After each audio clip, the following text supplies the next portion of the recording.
Darkseid is. But so is scot-free, Mr. Miracle, the world's greatest escape artist, here to perform another stunt. On the cusp of a burgeoning fame, a trap is about to be sprung on scot-free, a trap which is diabolical in its simplicity, meant for the masked challenger of death. A trap scot-free must fall victim to, for scot-free is Super Escape Artist.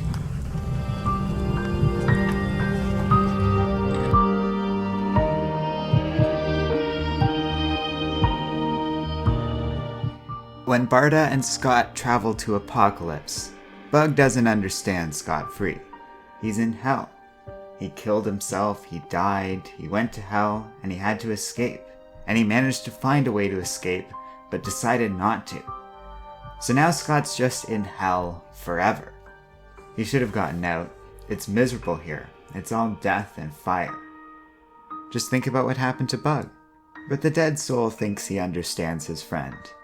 Scott thinks he can fight it, that he can just punch, and the devil will have to fall eventually. But this devil came after the last one. After this devil comes after another one. Hell doesn't get any better. It's never okay. That's why it's hell. He should have left.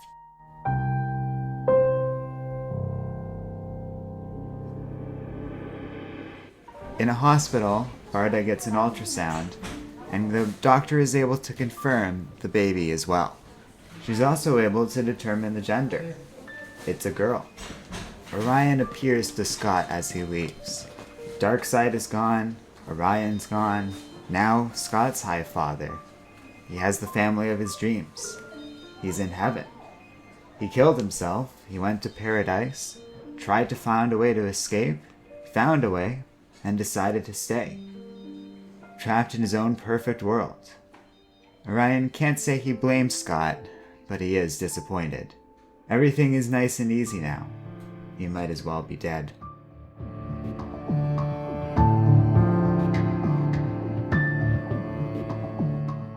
Hello and welcome to Comic Island. My name is Arden, and this is my recap and review of Mr. Miracle number 12. So after a nice long run, Mr. Miracle, the series has come to an end. This award-winning series has gotten a lot of acclaim, and we reviewed quite a bit of its run here on Comic Island.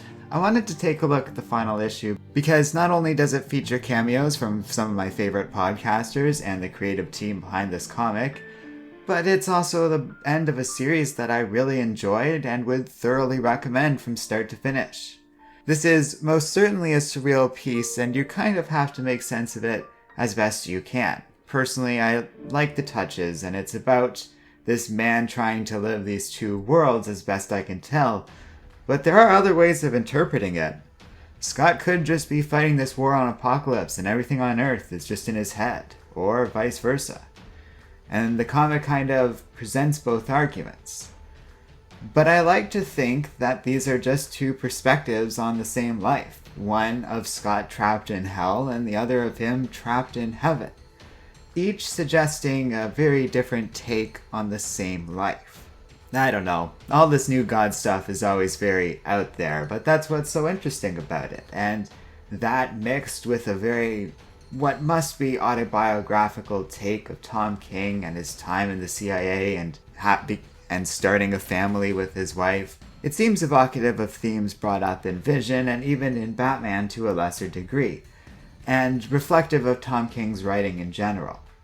And I like those themes. He's led an interesting life and is an interesting guy, and I'm usually quite on board with what he does when it's working, and it always was working with Mr. Miracle and Vision.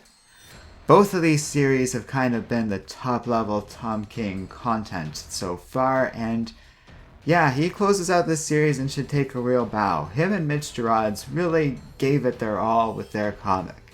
And with Clayton Cowles' excellent writing and some excellent work by the editors who also make a small cameo in this comic, I don't know, I really like this series, and it's sad that it came to an end, but I think it was for the best, that it had its run. It had the time to say what it wanted to say and didn't overstay its welcome. DC and Marvel do well when they do this sort of content, especially when it's surreal and out there and interesting. And I'm not saying everything has to be this Grant Morrison style head trip with interesting themes and ideas behind it. There's room for comedy and action, and just fun outside of this take on certain characters. But for a character like Mr. Miracle, this is this perfect sort of use of that character, an exploration of his themes and ideas mixed in with Tom King's own themes and ideas. It blended well together, and giving scot-free this family was very interesting. Fortunately, this isn't the end of everything too. They're preserving all this New Gods fun in the form of a Fury series coming out soon, and I'm really looking forward to seeing where they go with that.